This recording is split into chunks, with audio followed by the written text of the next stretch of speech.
दिल्ली के मुख्यमंत्री अरविंद केजरीवाल का कहना है कि हमारे देश में स्थिति ऐसी है कि हर जगह अधर्म है।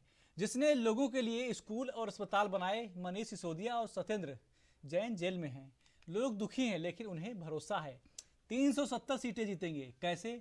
जरूर कुछ गड़बड़ है। शायद ईवीएम ठीक हो गई है या कुछ और। इतना पाप है कि भगवान कृष्ण ने खुद हस्तक्षेप करने का फैसला किया है। यह कोई संयोग नहीं था कि चंडीगढ़ मेयर चुनाव में उनके पाप कैमरे में कैद हो गए। जिस तरह से सुप्रीम कोर्ट ने अपना फैसला सुनाया है, ऐसा लगता है कि भगवान सीजेआई के माध्यम से बोल रहे थे।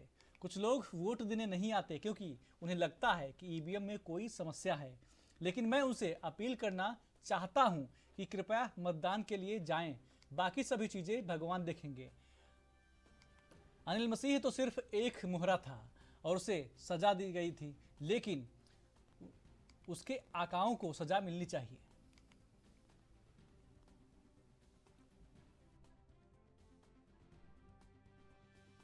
पार्टी जो पूरे दुनिया के अंदर, हम तो सबसे बड़ी पार्टी, सबसे बड़ी पार्टी को 5 मिनट के अंदर भगवान ने पूरे देश के सामने बेनकाब कर दिया। जो लोग द्रौपदी का चीरहरण करने आए थे, जो लोग भारतीय जनतंत्र का चीरहरण करने आए थे, भगवान श्री कृष्ण ने उनको पूरे देश के सामने उनका चीरहरण करके छोड़ा। और अध्यक्ष महोदय, उसके बाद की जो घटनाक्रम है, जिस तरह से सुप्रीम कोर्ट के अंदर ये मामला चला, हम लोग अदालतों को मंदिर की तरह मानते हैं।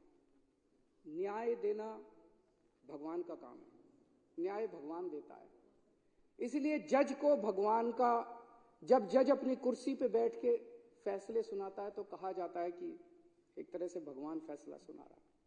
लेकिन कल जो कुछ सुप्रीम कोर्ट के अंदर घटा, वो उससे कुछ ज्यादा ही बड़ा था। ऐसे लगा जैसे उस सुप्रीम कोर्ट के अंदर भी कहीं ना कहीं श्री कृष्ण मौजूद थे।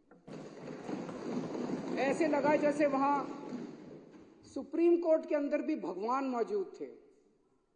ऐसे लगा जैसे चीफ जस्टिस ऑफ इंडिया के अंदर भगवान बोल रहे थे। ऐसे लगा जैसे चीफ जस्टिस ऑफ इंडिया के जुबान के ऊपर भगवान बैठे हुए थे, भगवान उनके जरिए बोल रहे थे।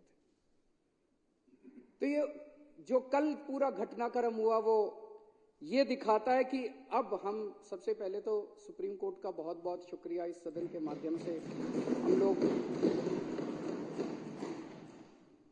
हम इस सदन के माध्यम से सुप्रीम कोर्ट का शुक्रिया अदा करना चाहते हैं। उस पूरी बेंच का शुक्रिया अदा करना चाहते हैं। खासकर चीफ जस्टिस ऑफ इंडिया का शुक्रिया अदा करना चाहते हैं, जिन्होंने इतने कठिन समय के अंदर हमारे देश को, जनतंत्र को बचाने का काम किया। आज पूरे देश के सामने भगवान ने बेनकाब करके एक साफ साफ मैसेज दे दिया। भगवान ने, बीजेपी चुनाव जीतती नहीं है, बीजेपी चुनाव चोरी करती है। पूरे देश के सामने सबने वीडियो देखा है, सबने किस तरह से सुप्रीम कोर्ट का आदेश सुना है, सबने पूरे पिछले 1 महीने के घटनाक्रम ने पूरे देश के सामने इस पार्टी का चीरहरण करके छोड़ दिया कि बीजेपी चुनाव जीतती नहीं है, बीजेपी चुनाव चोरी करती है। ये कोई संयोग नहीं है कि एक छोटा सा चुनाव, चंडीगढ़ के मेयर का चुनाव क्या होता है, कुछ भी नहीं होता। हमने तो ऐसे सोचा था उस दिन कि ऐसे ही हो जाएगा। हमें तो एक छोटे से चुनाव ने पूरे देश के अंदर सारे देश को हिला दिया। कुछ ना कुछ तो भगवान बताने की कोशिश कर रहे हैं, संदेश देने की कोशिश कर रहे हैं। तो भगवान का संदेश है, मैं आ गया हूं।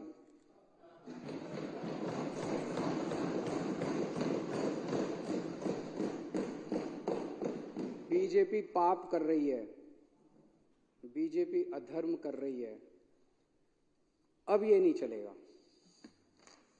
जिन लोगों को लगता था बीजेपी हार नहीं सकती, भगवान ने दिखा दिया कि अगर चंडीगढ़ के मेयर का चुनाव हार सकती है तो बीजेपी देश का चुनाव भी हार सकती है।